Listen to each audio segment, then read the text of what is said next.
It begins with a summit that was, until days ago, unthinkable. The President of the United States, Donald Trump, and the President of the Russian Federation, Vladimir Putin, preparing to meet face-to-face, packer, not in Europe, not in Moscow, not in Washington, but in Alaska, a location heavy with symbolism and layered with strategic calculation. The declared purpose is to explore a pathway toward ending the war in Ukraine, a war that has already redefined borders, tested alliances, and redrawn the map of European security in ways not seen since the middle of the 20th century. Alaska was chosen with deliberate intent. It is a state that embodies both geography and history in the strategic imagination of these two powers. Purchased by the United States from Russia in 1860, for the sum of $7.2 million, roughly 2 cents per acre, Alaska was transferred at a time when Russia, weakened after the Crimean War, needed cash and sought to consolidate resources closer to its core territories. For Americans, the acquisition later proved prescient, yielding vast reserves of oil, gas, and other natural resources, as well as serving as a forward bastion in the Arctic. For Russians, it remains a quiet reminder of imperial contraction, the sale of a landmass that now stands as an anchor of American strategic reach in the Northern Hemisphere. By selecting Alaska, the Trump administration is not simply choosing a neutral halfway point between Washington and Moscow. It is signaling that the United States controls the ground, the airspace, the security environment, and the narrative. It removes the possibility of Putin being targeted en route over potentially hostile skies. It allows both leaders to appear on equal footing geographically while granting the host nation all the advantages of home field preparation. And it casts a shadow of history over the proceedings, reminding Moscow that America has, in the past, taken territory from Russia and never given it back. Yet the purpose of this meeting goes far beyond setting or symbolism. The war in Ukraine has entered its third year. Russia now occupies roughly 20% of Ukrainian territory, consolidating its hold over Crimea and large swathes of the Donbass. Ukraine, in turn, has pushed into a portion of Russia's Kursk region during its cross-border incursion last year, but those gains amount to only about 30 square miles. The battlefield has hardened into a war of attrition, a grinding contest of artillery duels, drone strikes, and incremental advances measured in yards rather than miles. Neither side has the capacity for a decisive breakthrough without external shocks to the strategic environment. For Trump, the Alaska meeting is an opportunity to test whether such a shock can be engineered at the negotiating table rather than on the battlefield. He has spoken of swapping territory, though without specifying which lands might be exchanged or under what terms. In the language of diplomacy, such vagueness is intentional. It preserves maneuvering room, avoids locking in public positions, and forces the other side to show its cards first. But for Ukraine's leadership, such talk is deeply alarming. President Vladimir Zelensky has declared unequivocally that Ukraine will not cede territory, that no lasting peace can be achieved without Kyiv's direct involvement, and that any deal struck without Ukraine is a deal made at its expense. Zelensky's concern is shared by many in Eastern Europe. In their memory is the Munich Agreement of 1938, when European powers ceded the Sudetenland to Nazi Germany in the hope of preserving peace, only to embolden further aggression. More recently, there is the precedent of the Minsk Agreements of 2014 and 2015, which were meant to freeze the conflict in eastern Ukraine after Russia's seizure of Crimea. Instead, they allowed Moscow to consolidate its hold, rebuild its forces, and prepare for the full-scale invasion launched 8 years later. The risk, as some analysts see it, is that a premature settlement now could grant Russia the breathing space to rearm and strike again later, perhaps with even greater force. Russian military history is replete with such pauses, moments when the Kremlin accepted temporary setbacks or truces in order to prepare for the next phase of a campaign. In this context, any ceasefire not backed by sustained deterrence measures risks becoming merely an interlude between wars. Yet the strategic environment today is not identical to those earlier moments.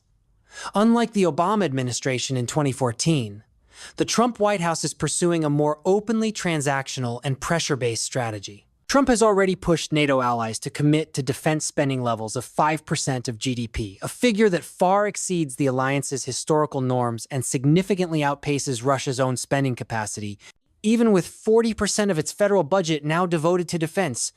He has also applied economic pressure beyond the Euro-Atlantic theater, doubling tariffs on Indian goods in what many observers see as a move to weaken one of Russia's key energy markets. India's role here is not incidental. Before the war, Russian oil was a minor component of India's imports. Today, it constitutes roughly 40%. This shift has been a financial lifeline for Moscow, cushioning the blow of Western sanctions. But it has also created a point of vulnerability. If Washington can compel New Delhi to reduce those purchases, whether through tariffs, diplomatic pressure, or alternative supply deals, it can choke a significant source of revenue for the Kremlin without firing a shot. For Putin, the calculation is stark. The war effort is expensive, not only in financial terms, but in manpower, material, and political capital. Russian drones, many assembled with components from China and Iran, rain down nightly on Ukrainian cities. Ammunition production is at wartime levels, yet sustaining it requires industrial inputs and foreign currency earnings that are increasingly difficult to secure. Bringing the war to a negotiated pause could stabilize the front, ease economic pressure, and preserve Russia's most critical territorial gains, especially if those gains are codified in some form of international recognition or tacit acceptance. But there is also a personal dimension. For Putin, meeting on American soil can be portrayed domestically as proof that Russia is still treated as a great power, that even in confrontation, the Kremlin commands direct engagement with Washington. For Trump, hosting the summit is an opportunity to demonstrate that he can do what previous administrations could not: compel Moscow to negotiate from a position of American strength without making concessions that weaken Allied security. The structure of the talks, as reported, may unfold in two phases. The first would be a pause in hostilities, a freezing of the lines to stop the killing and create space for diplomacy. The second would be the formal negotiation of a peace deal, potentially involving territory swaps or security guarantees. Whether Zelensky would be brought into the second phase is unclear, and that uncertainty is precisely what fuels Kyiv's anxiety. A deal crafted by Washington and Moscow, without Ukraine's active participation, could leave the country in a weakened and fragmented state, undermining its sovereignty even as it ends active combat. The historical analogies weigh heavily. After World War II, the United States refused to recognize Soviet domination of the Baltic states, Poland, and other Eastern European nations, maintaining a formal stance of non-recognition even as those countries remained behind the Iron Curtain for decades. That policy was not reversed until the collapse of the Soviet Union. For Ukraine, this precedent suggests that even if territory is occupied, it can remain legally recognized as part of the sovereign state. But in practical terms, occupation often hardens into long-term control, and the lived reality on the ground diverges from diplomatic positions. As the Alaska summit approaches, both leaders are calibrating their positions. Trump is consulting with key European allies, the United Kingdom, France, Germany, to ensure that any framework developed with Putin has the backing of NATO's principal powers. Putin, for his part, has shifted slightly in his stance toward meeting with Zelensky. 10 days ago, he rejected the idea outright. Now, he has indicated there may be circumstances under which such a meeting could occur. This suggests that both sides are probing for openings, testing whether their maximalist public positions can be adjusted without incurring political backlash at home. The war itself continues to evolve in the background. Ukrainian cities endure nightly drone and missile attacks. Russian forces dig in along fortified defensive lines, while Ukrainian units probe for weaknesses, often at high cost. The human toll mounts: millions displaced, thousands killed, infrastructure destroyed. Beyond the immediate conflict zone, the war has disrupted global grain supplies, energy flows, and trade routes, creating ripple effects in regions far from Eastern Europe. This is the broader context in which the Alaska meeting will take place. It is not merely about Ukraine. It is about the architecture of global order in an era of renewed great power competition. It is about whether conflicts between nuclear-armed states can be de-escalated through calculated compromise, or whether they must run their course through exhaustion, escalation, or external intervention.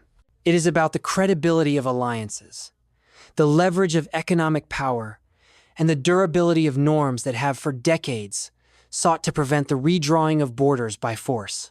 In the end, the outcome will likely be judged by whether it produces a ceasefire that holds, whether it strengthens or weakens the security of NATO's eastern flank, whether it preserves the principle of sovereignty for states under threat, and whether it leaves the United States better positioned to manage the next crisis, wherever it may emerge. For Trump, success will be measured in terms of both strategic gains and political capital at home. For Putin, it will be judged by the extent to which Russia's core interests are preserved, its economy stabilized, and its status as a global player affirmed. The meeting in Alaska is, therefore, more than a diplomatic event. It is a calculated gamble by both leaders, a test of whether their personal styles, strategic instincts, and political will can intersect in a way that reshapes one of the most dangerous conflicts of the early 21st century. And it is a reminder to the world that, in the realm of geopolitics, the most consequential moves are often made not on the battlefield, but at the table, where maps are quietly redrawn, lines are shifted, and the future is decided.